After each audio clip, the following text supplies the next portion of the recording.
Hey, you. I didn't expect to find you out here. You okay? Yeah, it looks like the boat got the best of you. That can happen, especially for a new face. The water has its ways of weathering us. Might I see that cut on your arm? Well, it just so happens that I know a thing or two about wounds. Maybe I can help you out. Good choice. You just got on the ship today, right? What's your name? I like that. I'm Charlie. Yeah, it's a classic, I guess. First mate Charlie at your service, even in these ungodly hours. Speaking of, why are you up and about? Shouldn't you be sleeping? Touché. I imagine a cut like that would make it hard to sleep. How did that even happen? Again, the boat has its own sort of initiation. Looks like you fell into its trap. Don't worry, this will be good as new by tomorrow, especially when you have me by your side. You want to come with me below decks, or do you just want us to stay here? Hey, that's your choice. Just let me know if the winds get too vicious for you. Sometimes their bite can be harsh. Alright, rule number 1 of being a first mate. Always have medical stuff on you. It's not part of the job, but it does serve a hand. Let's see. I have gauze and alcohol. Would you look at that? Perfect starter. Now, I'm just gonna clean it out a little bit. I know you're tough. I can see it in your eyes. Just bear with me. I tend to be quick as a blink with this.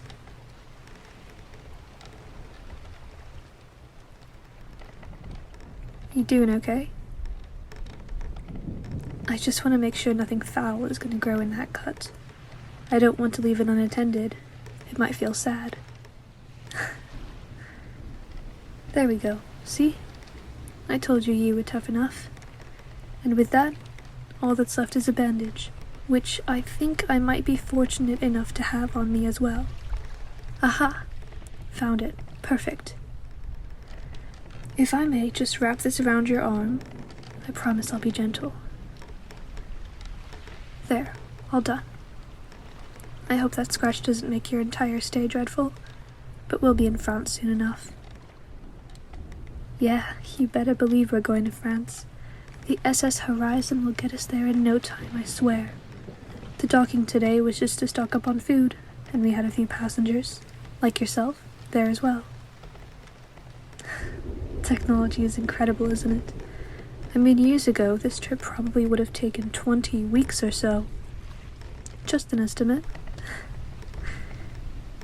You've got any family in France? I know the exposition is the main thing driving everyone there, but it's still an interesting question to ask. I see. Me? My family is the SS Horizon. That's all I need. Look, I'm not much of a social person. I only know stories. If you want to hear one, fair enough. I suppose I did just prelude it. Alright. Are you sure you aren't too cold? No? Okay. Let me see if I can remember one.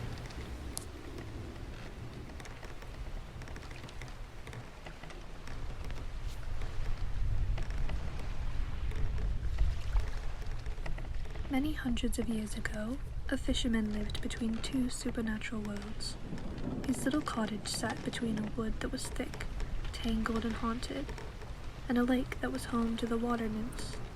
By and large, the humans and the magical beings pretended not to notice each other.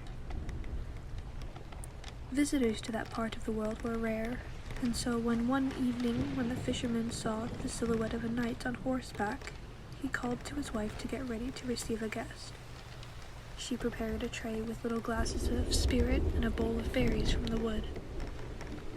The fisherman called out, "Greetings, Sir Knight. Pay us the honor of a visit to our humble cottage." The knight was glad to find a roof where he might find food and shelter, and he rode towards the fisherman's home. By the time he reached it, the sky was already growing quite dark. The fisherman invited him to come inside. The knight sat in an armchair and put his leg up on a stool, for he had strained it. They could see he was quite young and good-looking, if somewhat tired from his journey. He told him that his name was Sir Huldbrand, and that he had a castle that stood on the banks of the river Danube. While they were speaking, they heard a strange watery sound splashing against the window pane. The old man knotted his brow and looked troubled. "Is it raining?" Huldbrand asked. "No," said the old man, as he got up and went to the door. He opened it and called out, "Undine, will you never stop playing these foolish tricks? We have a visitor." A few moments later, a girl's voice said something like, "Don't be so serious, father." Huldbrand turned his head and he saw a young woman of about 18 years old stepping into the cottage. He had not expected to find anyone like her here. She was fair and very beautiful. "And who is this?" she said with a shrug and a little point at the knight. Her manner was quite insolent, but not without charm. "Show more respect for our guest," chided the fisherman's wife, who was presumably also the girl's mother. "Does he talk?" asked Undine, ignoring her parents' discomfort. "Forgive me," said the knight. "I hurt my leg when I fell from my horse in the forest, and I am a little slow." He clambered to his feet and gave a bow to the girl. She smiled ironically and said, "A proper knight, I see. And does he have a castle?" "Undine, don't be so rude," said her father. Suddenly, her eyes flashed with temper. "Well, be like that, then," she said, and turned promptly around. She headed back through the door, into the night. They could hear her running down the path. "Fiery," said the knight, most approvingly. It was hard to tell if he was more astonished or amused by her strange behavior. "She always had been like that, ever since the day we found her," said the mother. "Found her?" asked Huldbrand. "So she is not your daughter?" "Not ours," said the fisherman. "It is a strange story. Around 15 years ago I was returning from the market and making my way through the woods. As I was nearing home, I saw my wife running towards me. I knew something was up, because she never ventured into the woods normally. "She's gone, she's gone," she was crying. I knew right then and there that could only mean our darling child, our little daughter. In fact, the very day she had just turned 3 years old, and I had a present for her in my sack. She had wandered out of the cottage, and all that was left of her was a blue cat floating on the water of the lake. She must have drowned. Perhaps a nymph pulled her under and took her for a sister in a water kingdom. We slept a little that night, but in the morning we found, in a cot where our daughter normally slept, a little girl, but she was not ours. She was fair where our daughter was dark.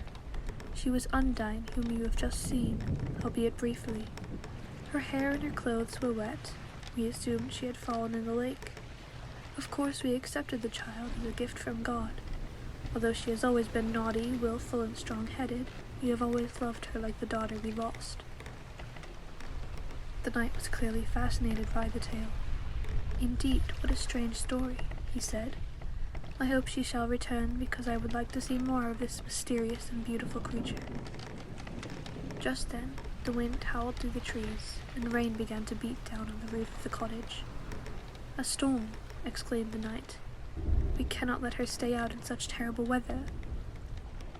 And pulling his cloak over his head, he too went through the door of the cottage and disappeared into the darkness. The knight hobbled on his strained leg as fast as he could manage. He followed the path towards the haunted wood, as something told him that she had headed that way. He soon found that a stream was now gushing across the path. He was about to step in it, when a voice called out, "Do not step in the stream, it is full of mischief." He looked up the hill, and could just make out that Undine was sitting on a little island in the middle of the stream. She was sheltered from the storm by branches of a giant oak tree. The knight scrambled up the hill and held out his hand, to help her jump across onto the bank. "We must return home. Your gentle and kind step-parents are worried about you," he said, spreading his cloak above their heads to protect them from the rain. "I will do as you say," she replied, "if you promise to tell the story of your journey through the haunted wood." "I shall indeed," said the knight. "It's a strange story, though perhaps not by your standards. Now hurry." And they rushed as fast as they could back to the cottage. Later, as they dried out before the fire, the knight told Undyne and her parents the strange story of how he came to the woods. A week ago, in the city on the other side of the woods, there was a holiday and a tournament. I took part in the jousting. Amongst the onlookers I saw a face that I liked. She was a maiden, dark and beautiful. I rode up and asked her for a favor. She told me, "This sport is for boys. If you wish to win my favor, you must ride through the woods to the lake on the other side, and report back to me with news of whatever or whoever you find there." I knew, of course, that the woods were supposed to be haunted, but I do not fear specters or magical creatures.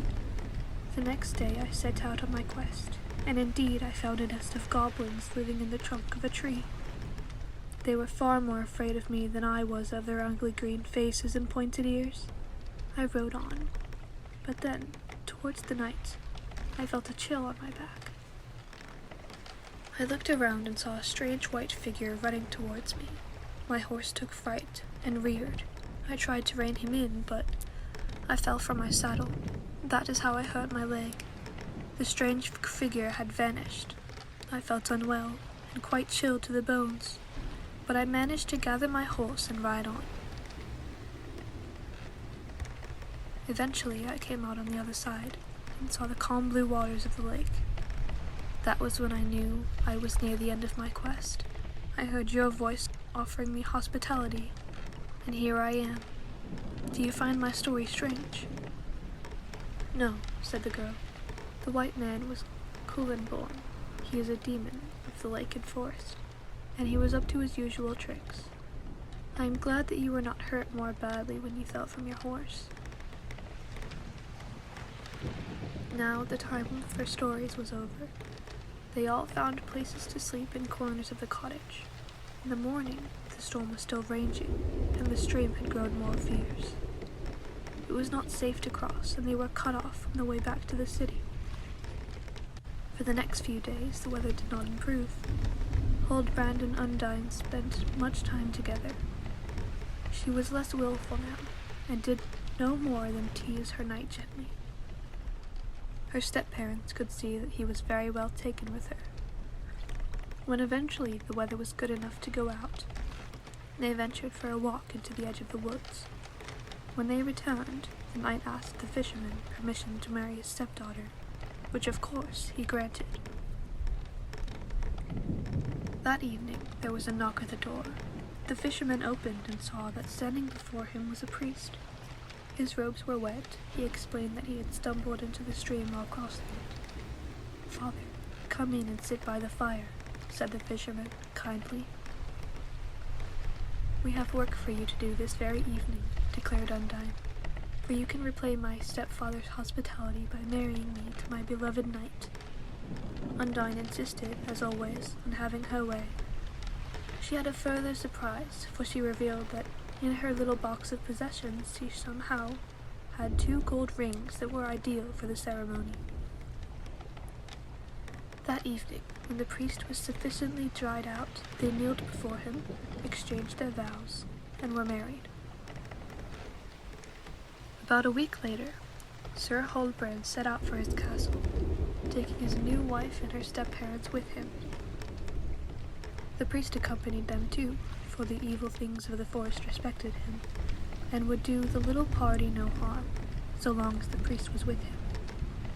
Occasionally they caught glimpses of strange men in white, who seemed to be flittering from tree to tree, but Undyne said in a low voice to her husband, "Do not be afraid.